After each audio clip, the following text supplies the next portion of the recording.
Good morning, day 44. I was getting ahead of myself yesterday thinking it was day 44, but yesterday it was 43.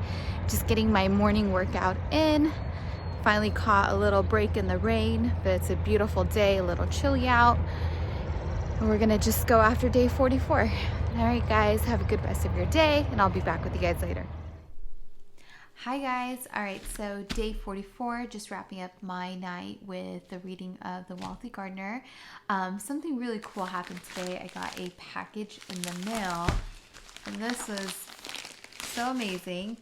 So I got a hard copy of The Wealthy Gardener from John Safaric himself, and that was just totally made my day. I had a personalized note in here from him. So thank you, John Safaric, so much. So appreciate that. Literally one of the best books that I've ever read. I've been saying this for the last 44 days that I've been sharing this book on these videos, and this is just a really kind of cool surprise that showed up in the middle of all of this. So grateful for that.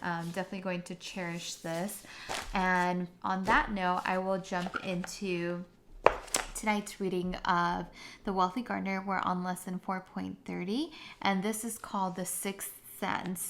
And again, it's so interesting, these last few chapters that I've been reading, how much they relate to what is going on right now. And these tools are just so important to navigate through the climate that we're in. And this one equally as well. So this is called The Sixth Sense.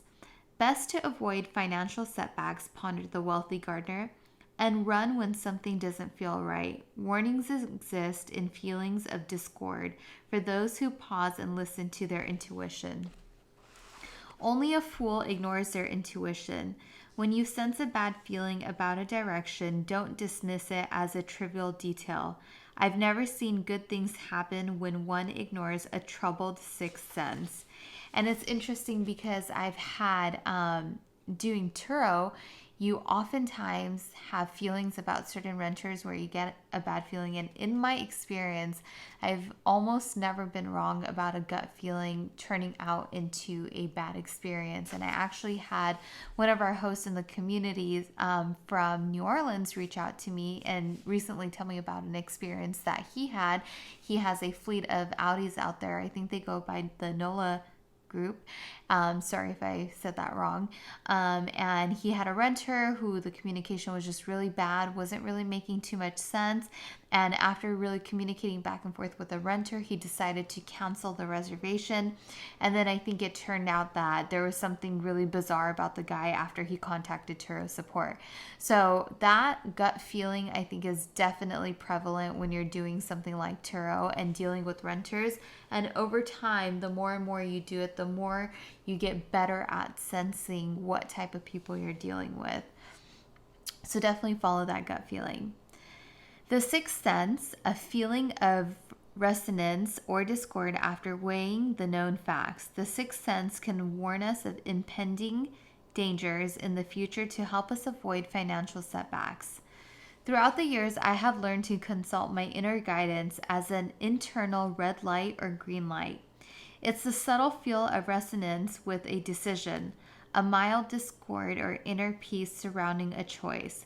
It's a gut hunch, a deep instinct, a sense that something feels right or wrong.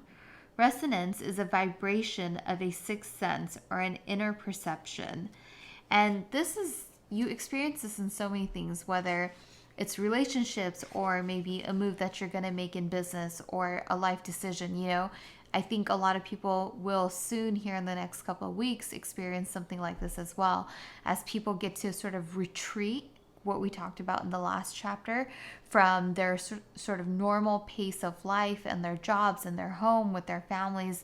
They might begin to realize that perhaps the path that they were on is maybe not the best path for them, or maybe it is. So it'll allow that sixth sense to kind of kick into place and I think be really illuminating for a lot of people. So it should be really interesting to see the effects of this on people. And it continues on as, we can sense future calamity if only we pause during our hectic days and listen to our intuition. When we use both our reason and intuition, it's possible to avoid all financial disasters. When something feels off, it is, said Abraham Hicks. Bryant McGill said, "You have permission to walk away from anything that doesn't feel right. Trust your instincts and listen to your inner voice. It's trying to protect you." The life lesson, Sixth Sense. I made better choices for upward mobility by paying attention when something felt wrong. And as we navigate through these next couple weeks or months, whatever it ends up being, and we feel the impacts of what's going on in all the different aspects of our life, I think that this sixth sense is such a great reminder to help us navigate through the times and make sure that we're making the best decisions that we possibly can for the best outcome in the end. And I think in a time of so much uncertainty, that sixth sense is really going to be useful.